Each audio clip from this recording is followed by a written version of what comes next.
Welcome to Daylight with Dean, number 81 on July 1st, 2020. We've made it to July, folks. Congratulations. Soon we'll hit July 4th, and as the old adage goes, summer will be almost over. Oh my. Um, Before we digest that thought, let's go ahead and enjoy our coffee together.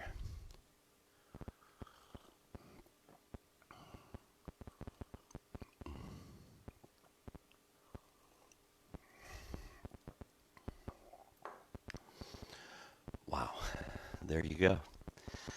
Um, Great to be with you this morning. I want to thank all of you who received the information I shared yesterday, the journey that I experienced as a kid with my parents and about the 5 darkest years they experienced in their marriage that I'm aware of, and my mother's journey toward well being and health on an emotional, spiritual level to, um, to get to a place where their marriage had solid footing to move forward in a healthy way. And my mother's breakthrough, as she called it, occurred in about 1982, 83, something like that. And things began to improve.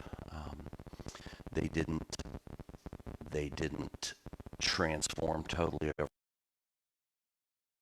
I still remember, as a pastor now, I find this quite amusing. I still remember one Saturday in 1991, first I was dating Leslie. My mother got in this really bad place with each other.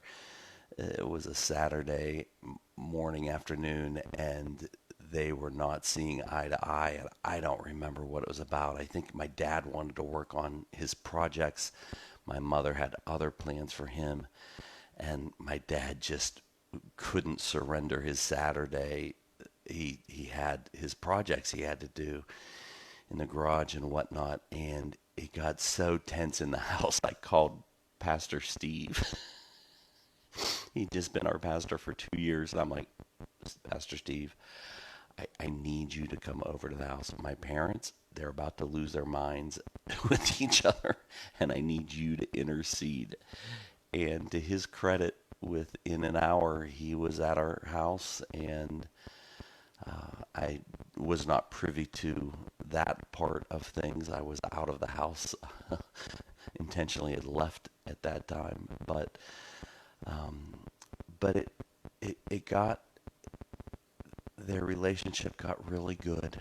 And when I was in Mississippi as a pastor from 97 through 92, um, they just grew in their faith. They grew in their relationship with each other. They grew in their role at the church and the influence they had on younger couples. I was talking to a friend yesterday who reached out to me and said, I don't remember your parents having any of those issues.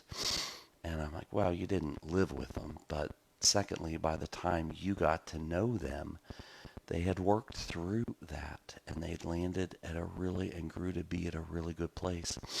And I remember a story that they did. Their church had a date night event, and they played the newlywed game, and or they played some game, and my mother and father were together as contestants. And the question was something like, when was your last fight? And or how often do you fight? And neither of them could remember their last fight. Now, it might be because they were getting older, but I doubt that. Um, but um, they did well. They did really well. And if you're in the middle of it, I want to encourage you, please don't give up. Please do the hard work. Please meet with a Christian counselor and process through your expectations, your disappointments, your hurts, your pain.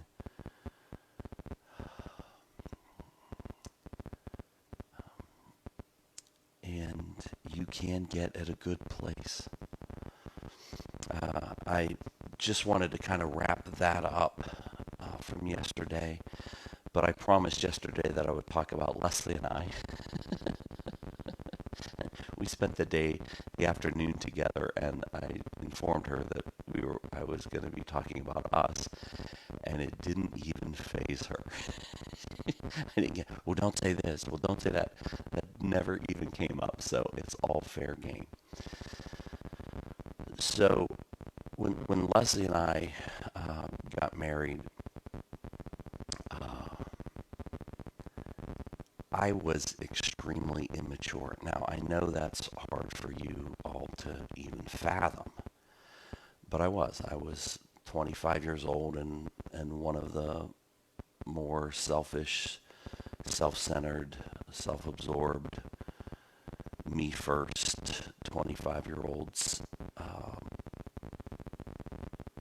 I don't know. And maybe I'm overstating, but in my marriage I was really selfish in a deep way, in a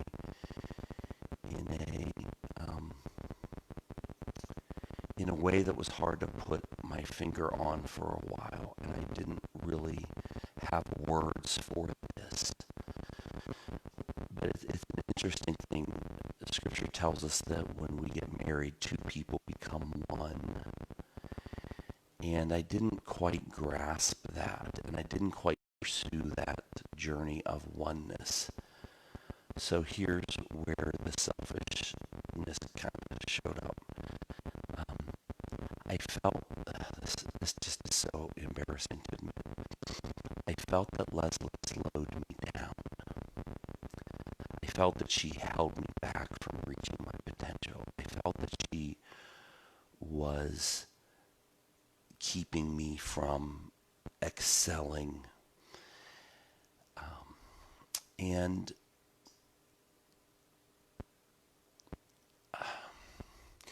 I can only give you an example of when I felt this way and how I felt this way. We went on a scuba diving trip, and I was a professional scuba diver. I dove for golf balls professionally, and I was adept at diving. I'd done that for a very long period of time. My wife wanted to get certified so we could dive together, and she got certified to her credit, um, and we went on a dive trip 2 years after we got married. We got married in 92. We went on a dive trip in 94. It was a sailboat off of Miami. We went around the Bahamas for 7 days on a 65-foot sailboat with 30 other scuba divers. We would do 3 dives a day, and it was magnificent. It was beautiful. Leslie and I both love the ocean. And when we went diving, it was interesting because as a professional diver, I just wanted to go fast and far and deep and long. And I had no appreciation for the fact that this was Leslie's really first time diving ever. And I couldn't figure out why she couldn't keep up with me. I couldn't figure out why she wasn't diving as comfortably as I was, because she loved the ocean. And it just was helped me see how selfish uh, she is. She came and got her coffee during daylight. I, I, I couldn't. Um, Instead of having the mindset, I've already done this before. I did this cruise 3 years earlier by myself and did all those things. But instead of having that mindset of I want her to experience this. I want to bring her along with this. I want her to have fun with this. I want her to enjoy it. Instead of focusing on the experience for her. I was just focused on the experience for me. And and not every area of our marriage was that pronounced where I felt that, but in that one I did. And so I need a little more coffee here.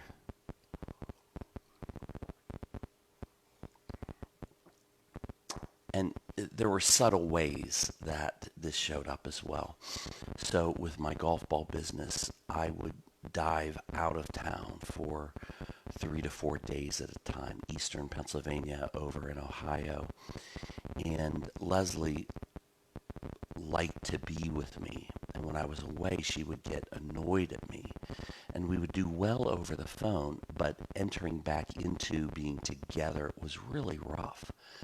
Like there were just these tones of distance that I couldn't penetrate, I couldn't figure out. And and she did not like me leaving as often as I did. She did not like being without me as often as she was the first few years of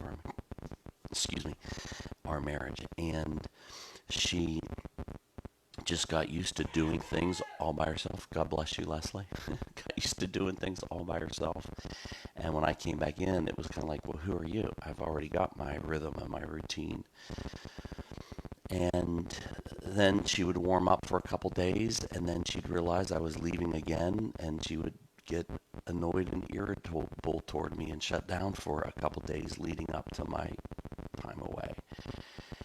And Leslie's parents are great, and Leslie's mom and dad have been significant emotional supports for her over the years. And, I remember just abdicating some of that emotional support to them. It's like, go see your mom. She'll take care of you. I probably wouldn't say those words that dismissively, but in my spirit, that's kind of how it felt. And so we just weren't on the same page. We weren't doing oneness very well.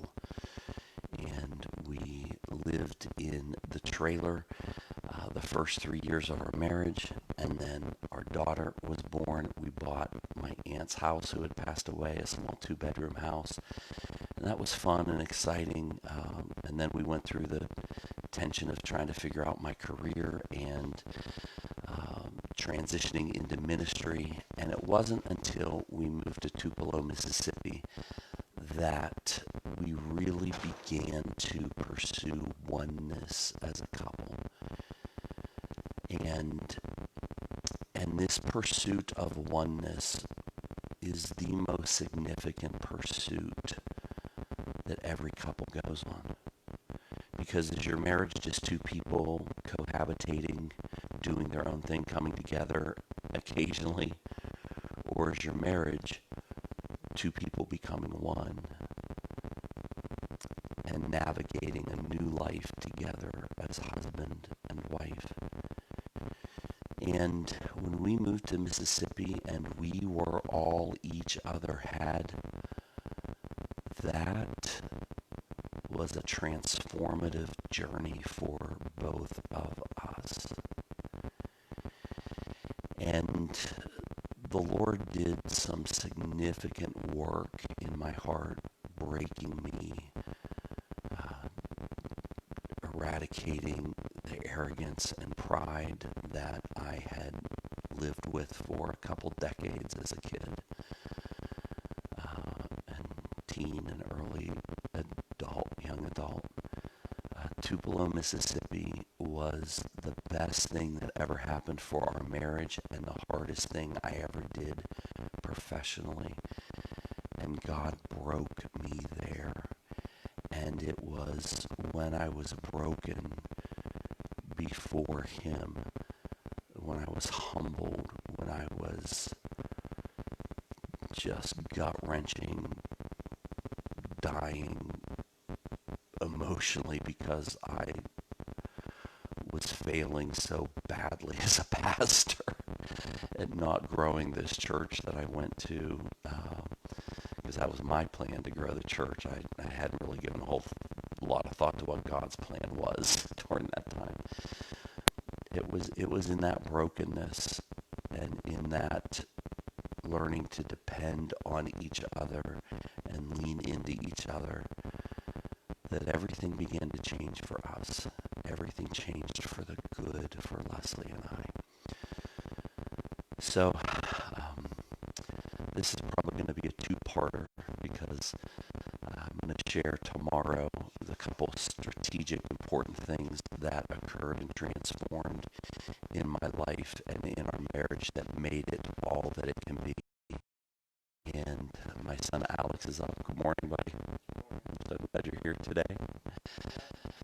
So I'm going to close in prayer and thank you for being willing to go on this journey with me. And I will continue this conversation tomorrow. Let's pray. Father, we're so grateful for the opportunity that we have to be here today. Thankful for the gift of lives that need to be addressed and surrendered to you and yielded to you in this pursuit of oneness. And Lord, above all, I hope that some of this is helpful. And Father, I pray that you would bless each person here. May they have a day filled with adventure, with you, with joy, with good things. And I pray that you would bless them now. In Jesus' name, amen. Well, guys, I'm so glad you got to see my two guests this morning, Leslie with her coffee mug and my son Alex getting his breakfast ready. So I will see you all tomorrow. Have a great day. God bless you. Feel free to message me on Facebook or text me or call me if you have my number. Feel free to do that. Would love to process through any of this with you and look forward to seeing you again tomorrow. All right, guys. God bless.